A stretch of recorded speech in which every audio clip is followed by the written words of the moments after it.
Alors comme vous l'avez compris, nous on mise beaucoup de choses sur l'expression fruitée florale de nos vins. On aime que nos vins aient une belle intensité, une belle fraîcheur et on joue cette carte du juteux, du croquant, de la fraîcheur à fond. L'assemblage du Château Quinault-l'Enclos, selon les millésimes, tourne autour de 70% de Merlot, 15% de Cabernet Franc et 15% de Cabernet Sauvignon. Alors chacun de ces cépages vont apporter des choses un petit peu différentes au vin. Évidemment, le Merlot, ça va être la chair, ça va être un fruité noir, un fruité rouge assez intense, réactif, plaisant.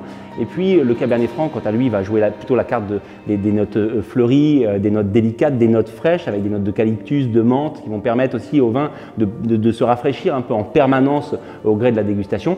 Quant au Cabernet Sauvignon, cépage sur lequel on parie assez solidement pour les années à venir, lui, il va amener la trame tannique, il va amener la puissance, il va amener la densité, il va permettre au vin du Château Quinault-l'Enclos finalement de voyager dans le temps, ce qu'on demande à un très grand terroir.